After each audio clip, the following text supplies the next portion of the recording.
Alors bonjour à tous et bienvenue dans cette vidéo dans laquelle je vais vous présenter les exemples de calcul mêlé avec des nombres relatifs. Donc actuellement, nous avons vu l'addition, la soustraction, la multiplication de nombres relatifs et donc les calculs mêlés, ce sont tout simplement les enchaînements d'opérations dans lesquels nous allons mélanger les trois opérations. Je vous rappelle les priorités opératoires. Face à un enchaînement d'opérations, nous devons effectuer en priorité les calculs entre parenthèses ou en crochet. Les crochets, ce sont comme des grandes parenthèses. Puis ensuite viennent les multiplications et les divisions s'il y en a. Voilà. Donc là, on n'aura pas de division, nous ne l'avons pas encore vu dans le chapitre. Et en dernier viennent les additions et les soustractions. Alors, on va prendre les 5 exemples les uns après les autres. Pour le premier exemple, on peut voir que nous avons une addition et une multiplication. La multiplication est donc prioritaire. Je vais vous apprendre à trouver le bon résultat et surtout à le trouver de manière efficace en limitant le nombre de signes et le nombre de parenthèses. L'idée, c'est qu'en fait, l'addition qui est ici va se comporter aussi comme le signe du nombre relatif 4. Donc je suis face au nombre relatif plus 4 multiplié par le nombre relatif moins 3. Nous allons donc, à chaque fois qu'on va faire une multiplication, quand cela est possible, prendre le signe devant dans la multiplication pour pouvoir trouver la réponse. Donc je fais descendre mon 3 et surtout je ne recopie pas le plus. Non, le signe que je vais mettre après provient de la réponse du calcul, plus 4 fois moins 3. J'ai un positif fois un négatif, ça donne un négatif. Ensuite 4 fois 3, 12. Pour terminer, 3 moins 12 nous donne moins 9.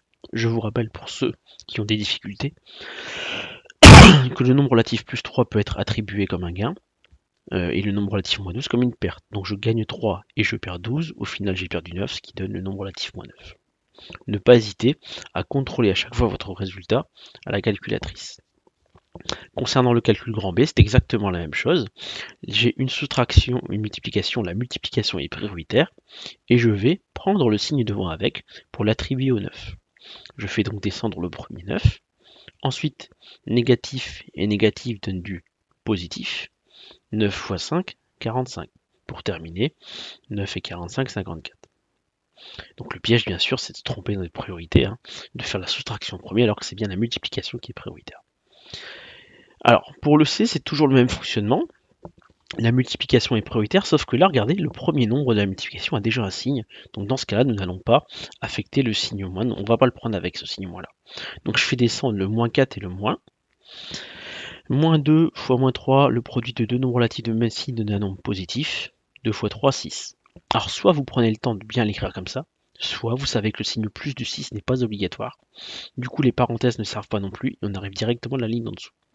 Je vous rappelle que nous mettons des parenthèses autour des nombres relatifs, tout simplement parce qu'en maths, nous n'avons pas le droit d'écrire deux signes d'opération côte à côte. Donc c'est de manière à séparer les deux signes d'opération. Pour terminer, moins 4, moins 6, je perds 4, je perds 6, j'ai au final perdu 10. Si jamais je vais trop vite, surtout n'hésitez pas à mettre la vidéo en pause et la regarder autant de fois que vous voulez. Quelques petits cas particuliers maintenant. Au niveau du calcul D, nous avons des calculs entre parenthèses qui sont prioritaires. Et en fait, sous-entendu ici, entre les deux parenthèses, vous avez une multiplication qui est sous-entendue parce on est en mathématiques, nous ne sommes pas obligés d'écrire le fois devant une lettre et devant une parenthèse, ce qui est le cas ici. Donc priorité aux deux calculs entre parenthèses. La première parenthèse, 3 moins 4 donne moins 1. La suivante, moins 7 plus 8 donne 1. Et bien sûr, comme je n'ai plus de parenthèse ici, et comme je n'ai qu'un seul nombre, surtout je vais remettre le signe de multiplication. Pour terminer, moins 1 fois 1, deux nombres relatifs de signes différents donnent un nombre négatif, et 1 fois 1 donne 1. Pour le E, vous pourrez avoir parfois des crochets qui en fait sont exactement comme des grandes parenthèses. Euh, on met souvent des crochets pour éviter d'avoir justement plusieurs parenthèses imbriquées l'une dans l'autre pour éviter des confusions. Donc là, mon grand crochet est prioritaire parce qu'il se comporte comme une parenthèse. Dedans, j'ai une soustraction et une multiplication. La multiplication est prioritaire. Comme tout à l'heure, je vais affecter le signe moins à la multiplication, donc au nombre 2. Je recopie donc le 8. Négatif et négatif multiplié, ça donne un positif. 2 fois 3, 6. Quand il n'y a plus de parenthèses dans les crochets, eh bien les crochets se transforment en parenthèses tout simplement parce qu'il n'y a plus d'intérêt à avoir des crochets. Et bien sûr, j'ai recopié le fois moins 4. Je n'ai pas terminé mon calcul entre crochets, entre parenthèses, donc bien sûr je les laisse et je continue car il est prioritaire. 8 plus 6 vont vous donner 14, multiplié par moins 4. Et enfin, donc là j'enlève les parenthèses quand le calcul entre parenthèses est terminé. Un positif ou un négatif donne un négatif, et 14 x 4, 56. Voilà. Donc surtout, il faut vous entraîner à refaire ces 5 exemples par écrit, tout simplement. Donc vous les mémorisez. Ensuite, vous recopiez tout simplement la première ligne et vous essayez de refaire jusqu'au moment où vous avez arrivé à les refaire à l'identique. Et là, vous serez efficace.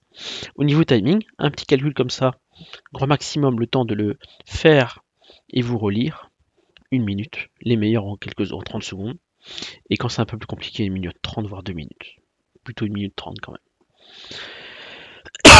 Voilà, donc j'espère que cette vidéo vous aide à mieux comprendre les enchaînements d'opérations avec les nombres relatifs. Bien sûr, s'il y avait des divisions dans ces enchaînements, elles se comporteraient comme les multiplications. Alors, petite blague pour ceux qui ont la patience d'écouter la blague jusqu'au bout.